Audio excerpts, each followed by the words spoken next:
పహల్గాం దాడి తర్వాత ఉగ్రవాదులపై పాక్ చర్యలు తీసుకోలేదని ప్రధాని మోదీ అన్నారు. గుజరాత్లో రెండో రోజు పర్యటిస్తున్నారు. ఈ సందర్భంగా గాంధీనగర్లో మాట్లాడిన మోదీ ఆపరేషన్ సింధూర్తో 22 నిమిషాల్లోనే ఉగ్ర స్థావరాలను ధ్వంసం చేస్తామని అన్నారు. సింధూర్ జలాల ఒప్పందం వల్ల భారత్ నష్టపోయిందని చెప్పారు.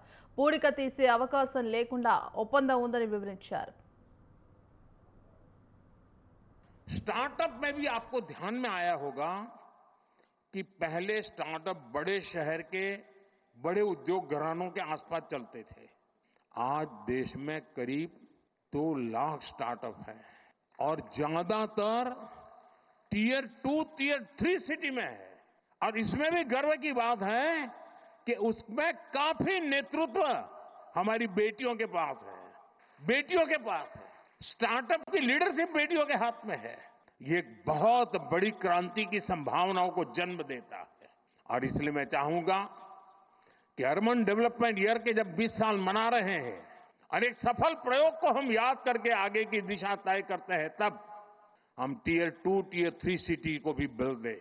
शिक्षा में भी टीयर 2, टीयर 3 सिटी काफी आगे रहा है। इस तरह देख लीजिए, पहले एक जमाना था कि 10th और 12th के रिजल्ट आते थे तो जो नामी स्कूल्स रहते थे बड़े, उसी के बच्चे फर्स्ट 10 में होते थे।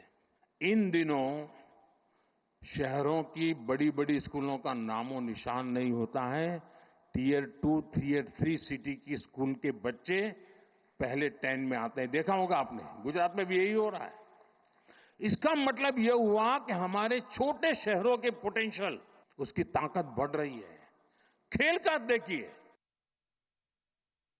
ये सिंदूरिया स्पिरिट दोस्तों, 6 मई की रात ऑपरेशन सिंदूर सैन्य बल से प्रारंभ हुआ था, लेकिन अब ये ऑपरेशन सिंदूर जन बल से आगे बढ़ेगा।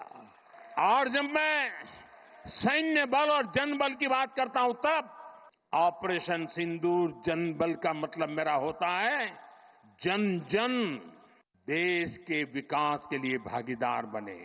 तो ऑपरेशन सिंदूर ये सिर्फ सैनिकों के जिम्मे नहीं है, ऑपरेशन सिंदूर 140 करोड़ नागरिकों के जिम्मे। ऑपरेशन सिंदूर सैन्य बल से नहीं, जनबल से जीतना है दोस्तों। और जनबल आता है मातृभूमि की मिट्टी में पैदा हुई हर पैदावार से आता है। इस मिट्टी की जिसमें सुगंध हो, इस देश के नागरिक के पसीने की जिसमें सुगंध हो, उन चीजों का मैं इस्तेमाल करूंगा। अगर मैं ऑपरेशन सिंदूर को जन जन तक, घर घर तक लेके जाता हूं, आप देखिए हिंदुस्तान को 2047 के पहले विकसित राष्ट्र बना के रहेंगे और अपनी आंखों के सामने देख के जाएंगे दोस्तों।